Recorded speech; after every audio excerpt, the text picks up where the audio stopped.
Hello and welcome to another spoiler episode of Umineko.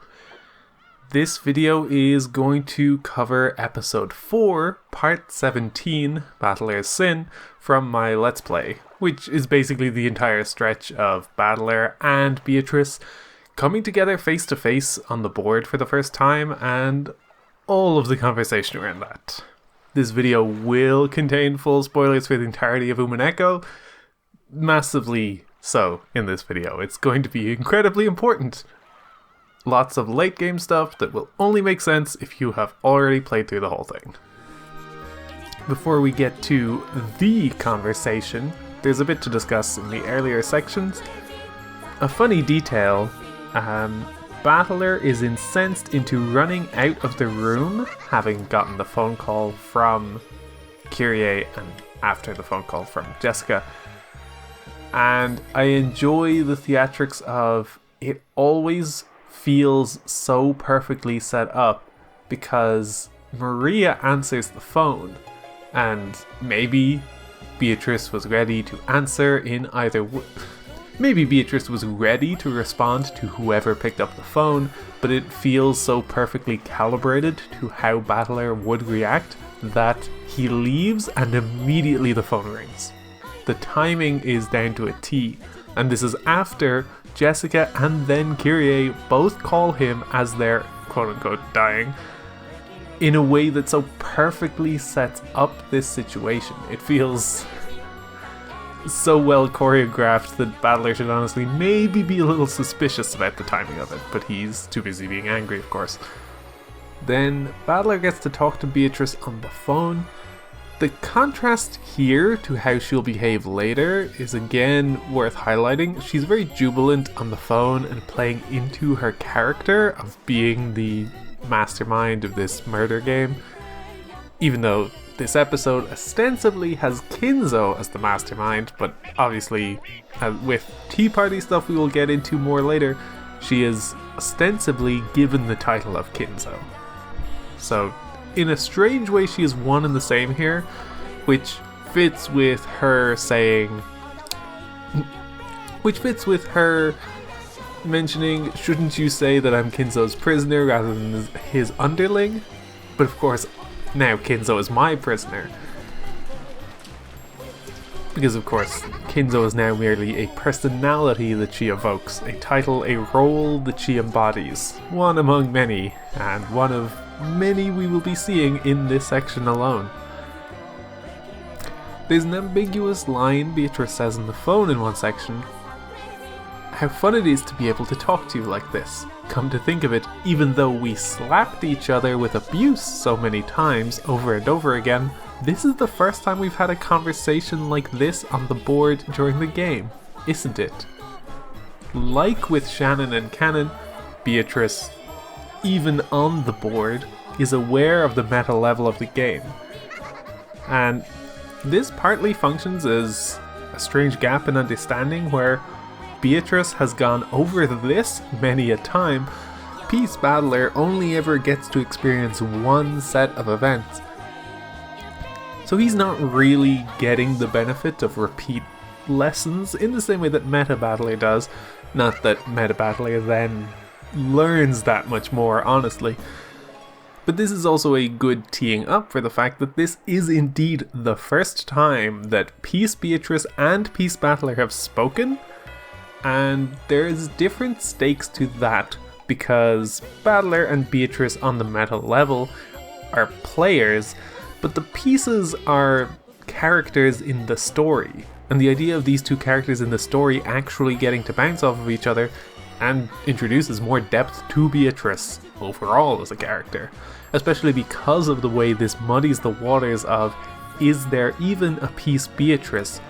Or is Beatrice the person always an expression of meta Beatrice? There's going to be more Beatrices in the answer arcs that will kind of help to complicate this question, but from this episode in particular, it just reinforces the idea that people with magic stretch beyond the boundaries of the game board and retain things in a way that most other people don't. George and Jessica, though they use some magic, do not give any indication of being aware of the cycles, in the same way that Shannon, Cannon, and Beatrice quite clearly do, as well as the magical servants and demons, etc. In the banter Beatrice has with Kinzo, even now, despite her demeanour, she's giving the hints that her and Kinzo have not had a good relationship.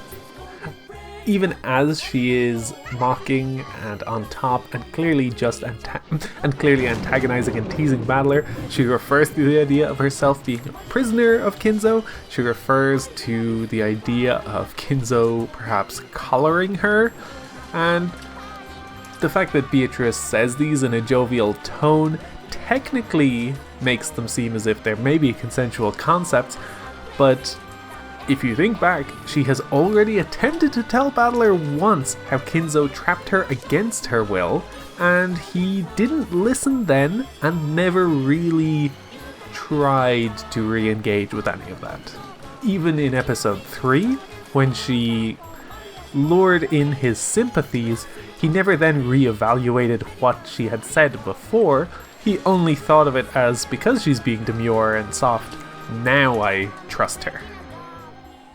We'll get to the how it was done kind of stuff at the end of the video. Again, I don't think I'll have a ton to say, but I do enjoy the brief trip Battler takes before meeting Beatrice, where he gets confirmation that murders have in fact happened. First there's Goda and Kumasawa, who appear to have hung themselves. Bearing in mind, I'll get into it more later, but I think whether or not they're dead at this point is ambiguous, and more importantly, they definitely didn't hang themselves to death. So there is an extent to which this might be dubious, but then George is quite directly placed in his path as a blatantly murdered person, in the same way that the people with their heads damaged in perfect way of making them clearly dead but clearly identifiable, George functions in a similar way. With a shot through his forehead, there is no chance of him playing dead, especially laying in the rain and not being responsive in any way when Battler approaches. It sets up the stakes to indicate clearly that this game was not faked, which is funny because of the fact that overall, this game was extremely staged. Battler was just in a room the entire time and had events reported to him, and those events are all twisted versions of the red truth, so to speak, and they're not terribly reliable, and they are mostly a narrative to try and get him to believe in the idea of a witch. All of this ultimately is with the goal of Battler taking Beatrice seriously, which he does do, but it's a very extreme way for Beatrice to get Battler to take her seriously. I will be pondering Beatrice's motivations in this particular series of events quite a bit, and we'll do a more deep dive on it towards the end of this video, basically. But I think, similar to the whodunits, people might have very strong reads or things that they would point at as indicative of her motivations in the comments or something, because it's, as always, quite difficult to read her, especially with how she withholds things. And there's going to be a lot more of that too as we get to the tea party stuff later. There's a lot happening. Beatrice steps out to speak to Battler and immediately gets into a lengthy chess metaphor about the black and white squares, effectively the mystery and fantasy narratives that can be spun up about what is going on, but more so thinking about Beatrice's overall intentions and desires. She is merely trying to get Battler to see another world, to see another approach, to see another way of doing things, and in this conversation she's effectively saying, I have turned the entire island to black, and then Battler's like, I'm still on a white square. You can't make me ever change my point of view. It's impossible. Which is a little bit funny in one sense, because given that it's a chess metaphor, he will have to move.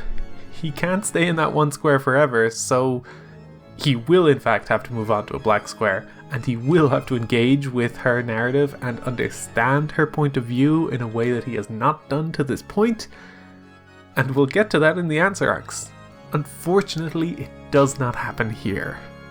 Minor note, but Beatrice gives a massive clue when she says she is no more than the Ciconia family's furniture.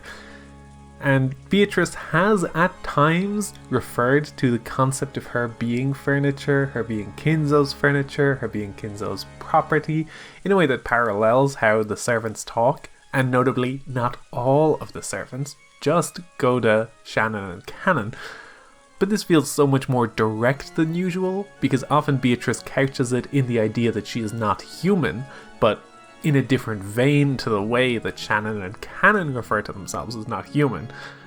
Here, it feels a lot closer, and again, Beatrice has a demeanor as if she is on top of things and in control of the situation, but she is using words that make her sound like she is a victim, because she is, and Battler does not pick up on this because the demeanor is enough to sell him most of the time on who she is. That plus she did orchestrate a series of murders. That's kind of hard to overlook.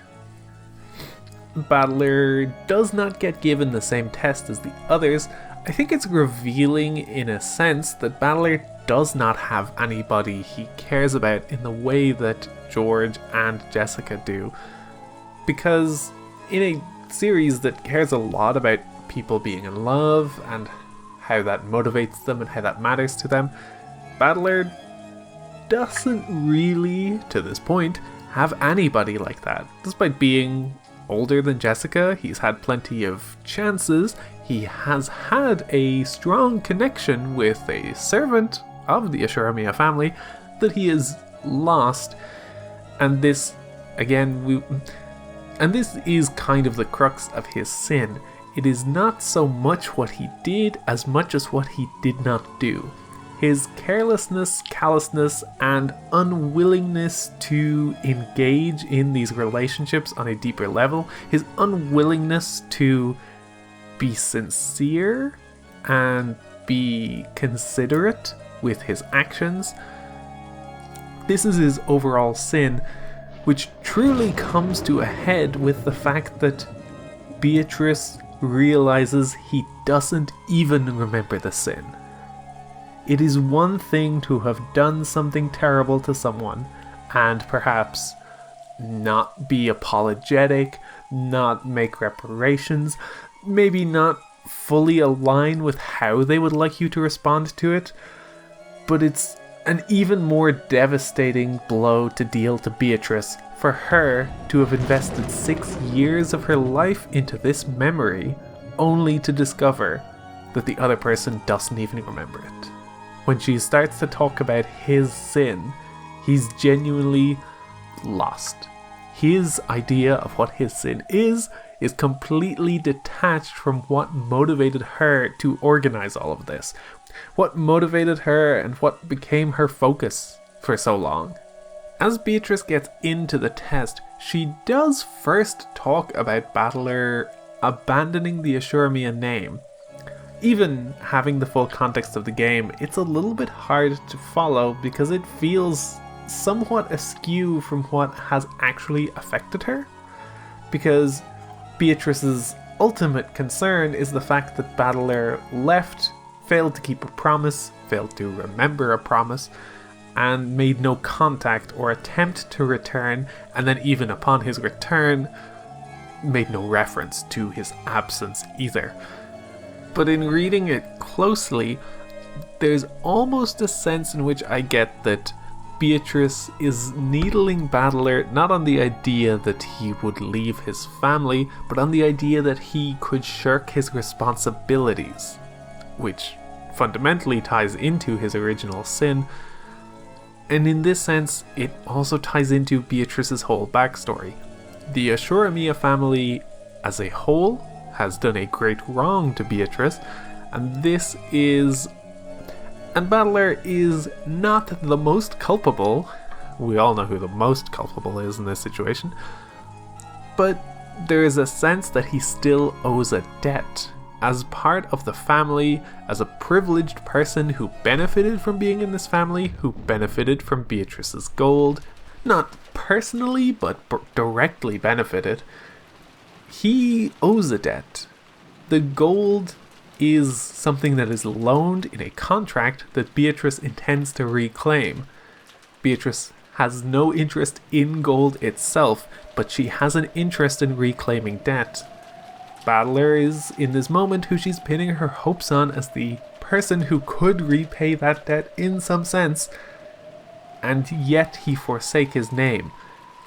And I think it's important that the motivation Battler had for criticizing his family is because of his father's disrespect of his own mother. Now, technically not his birth mother, but the mother who raised him, so still his mother. His first one, I suppose, since Kyrie is also his mother then. Because this shows a willingness for Battler to be able to critique his family and be willing to see the flaws in his family.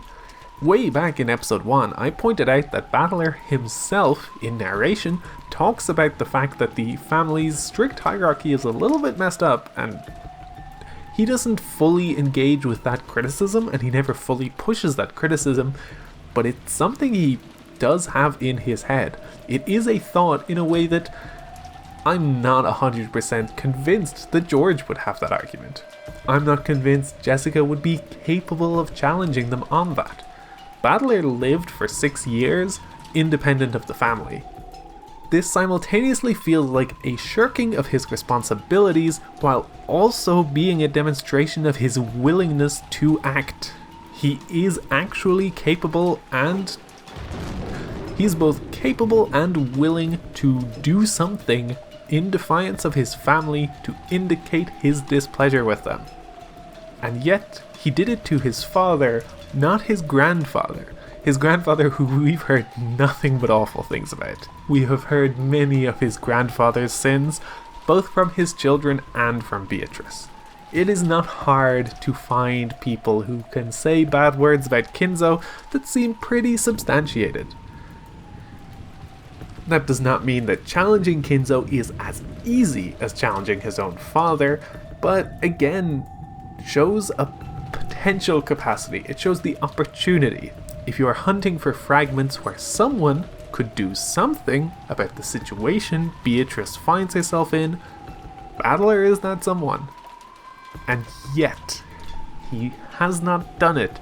He fails to even take this first step by not actually realizing even the initial sin. By not being able to take the first step of understanding that there is someone else who has been wronged that he could defend. Beatrice talks about Battler's defiance as being childish, but to me this is less about Beatrice insisting that he shouldn't have tried to stand up to his father, as much as it's a very ill-considered defiance. He runs away and basically disengages, and it is in one sense a stand, but it is also a cowardly way of doing it. And it is also not very considered in terms of what harm he was doing to his mother, what other harms Battler could be taking stands against, what harms might be happening in the family as he stays absent. In testing Battler here, there are ways in which Beatrice sets him up to fail, not in the sense that I think she only wants him to fail to prove her ultimate despair, but in the sense that she is not making it easy. She refers to the idea of him abandoning the family register as being a sin, and immediately transitions in that same paragraph to "come remember your original sin." Now there's obviously a contradiction there in that if you pay close attention, your obvious question is, what do you mean remember my sin? Did you not just tell me what my sin is? And given that, you could actually interrogate that and maybe come to the understanding that she means something else. But Battler does not do this. And it to me ties back to the idea of the letters that were sent to all of the extended family of the victims of the Rokkenjima tragedy. Beatrice likes to use uncertain methods. She is fully willing for these things to fail. She is using an uncertain method because if it works, that is a little miracle. And it also, in some senses, valorizes itself. The idea that it's unlikely that this weird letter gets bounced back, a person gets it, opens it, and goes and actually gets their money out of it. In the same way, Battler is not being led to the conclusion that Beatrice wants. He's not being spoon-fed the memories that he has lost. Beatrice is testing him. It is a test, and it is up to Battler's character to meet that test where it is, and he doesn't. He is not capable of bringing himself to the challenge. You could make the argument that Beatrice misdirected him or manipulated him, made it difficult, etc., etc. But at the end of the day, he just did not manage it. And at first blush, though it might feel like this is Beatrice leading him astray, I don't think that is her intention in this moment. Then Battler gets his monologue where he interrogates the idea of his sin being that he left his family for 6 years. And even within this, there's some indication of his failures of character. There's some indications of the flaws that arise from this. Even this act in and of itself, even without him realizing his original sin to Shannon, here in this moment he exemplifies the flaws that led to these problems. Because he, first off, says that even though his father raised him and in a sense he owes a debt to his family because of that, his father also wronged him, and so that cancels each other out.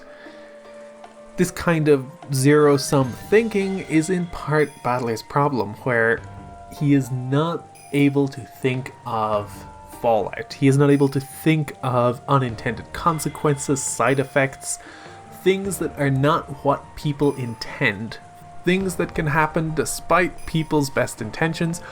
These things are still issues that will occur and that Battler needs to account for. Again, we have talked about this a lot before, but just because it is not your intention to cause harm does not mean it's not your fault and not something you need to deal with. Even if it's a very understandable action, you still should be aware of these other things, or at least be willing to think through them when they occur. But in this moment, Battler has the stubborn-headed notion of these things are cancelled, so they net zero, so I am not at fault. As if other people's wrongdoing cancels out yours. An eye for an eye, etc., etc. And it is relevant that what turns Battler around is that his father comes to him and genuinely apologizes. Something Battler has not yet done, though he will do to Beatrice eventually. In some sense, if you understand Rudolph's whole backstory, it's very complicated. Whether or not you think he has done wrong by Battler, well, he's definitely done wrong by Battler in some way, but whether you think he has done something that needs to be apologized for or not is less relevant than the fact that Battler is upset. Battler's father deciding to apologize is the right call because his son is upset, his son feels wronged. It is irrelevant if Rudolph wants to say, well, actually, you're Kyrie's child. Originally, I actually swapped the babies because I didn't want to be with Kyrie. I did want to be with Asumu, and then changed my mind later when she died. It's not really going to improve the situation.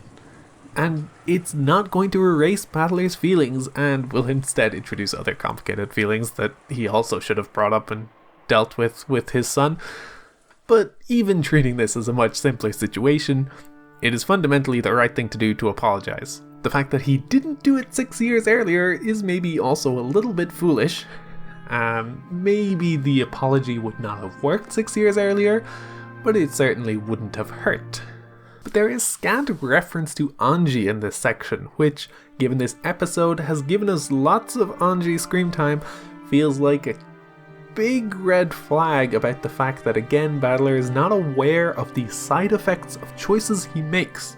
Battler makes a choice in response to his father about something his father did and something he's angry about and something he's angry with his father for. As a result, Anji suffers, missing the big brother figure she wants in her life, wanting that full family experience, the thing that she treasures when she does get it, that Battler himself is the one withholding.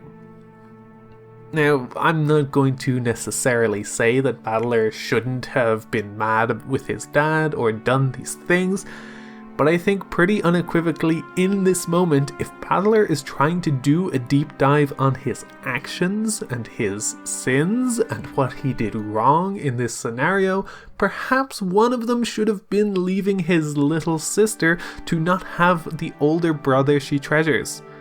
And he mentions her in this section, but he doesn't really extrapolate out how he has harmed her. And obviously, when I say harm here, it's a very nebulous, indirect, and soft kind of harm. He is not literally leaving her in an abusive situation. All of Anji's worst situations will happen after the Rokkenjima incident anyway, but he is withholding his presence from Anji. And based on Anji's perspective, it's not like he was regularly going to see her outside of seeing her father. They did see each other at times, but I don't get the impression that he was regularly making time for her so that she'd still have him in her life. She quite outright says she didn't see him very much, and that's a lot of why she still has those little hair doodads. But to get back to the woman of the hour, Beatrice's reaction when Battler has done his big long spiel, which I do have to say, now before we fully get into Beatrice, he ends being entitled and saying, "You can't judge me, it's fine. I have no obligation to show repentance to you. If there's anyone I should have done that for, you've killed them. So I won't apologize for anything. I won't repent, that's my answer for this test." Again, he's even saying he has no repentance to show Anji, because Anji is alive, but he doesn't have any repentance to show her, apparently. So, with this impassioned ending to his speech, where more than him being stubborn, the fact that Shannon did not come up once, the fact that no one outside of his immediate family came up once, that's why Beatrice gives the most devastating reaction of, "Is that all?" Which really flabbergasts Battler, as he couldn't even conceive of her talking about something else, because it has so completely left his mind. Especially with the big mode switch Beatrice has done in this moment. Because obviously, early on, Beatrice was playing up her character as the menacing and mocking witch, followed by she moved into a slightly more formal role to read the rules of the test and go over that quite briefly, but now has switched into a third mode where she is just devastated. She doesn't fully show it yet, and there's lots more Beatrice stuff to come, but the energy is sucked out of her. She has organized this entire thing. She has set up this entire game as a means of getting to this conversation, only to find out that he has not had one thought about the person he has actually wronged. Or the person this is all actually about, I should say. The switch to the meta level is interesting because Peace Battler has no real hope of understanding this.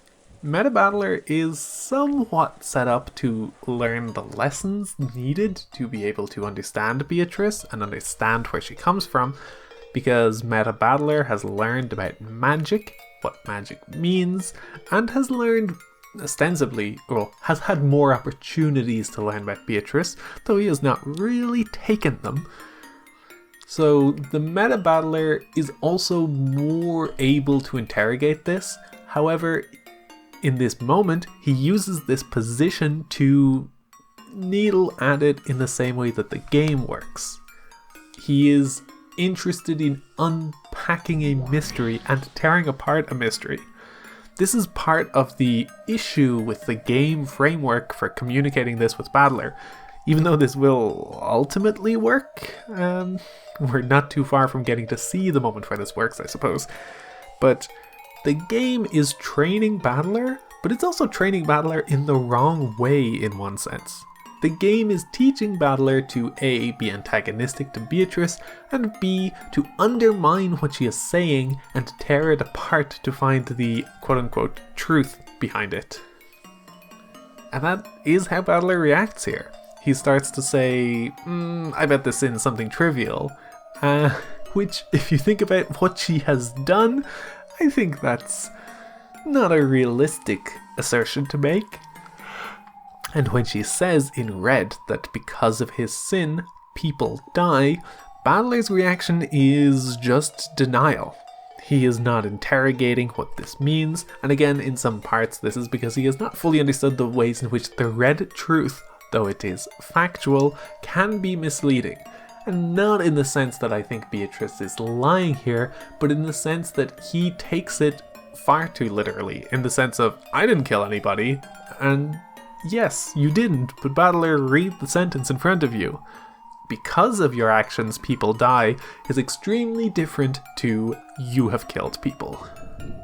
I think it is interesting that Beatrice says in red, due to your sin, a great many humans of this island die. No one escapes, all die. The red truth does not always apply to all games, and technically speaking, this would not be able to apply to the third game because Ava obviously manages to leave, and obviously in later episodes we will see Toya has managed to escape.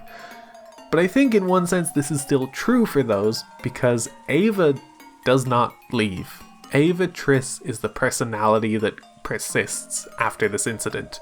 No one escapes this island unscathed. Even if you want to write your fan theory where actually Beatrice did survive too, she does not escape unscathed. That person dies. Everyone on this island dies this weekend. Whoever emerges, those are new people.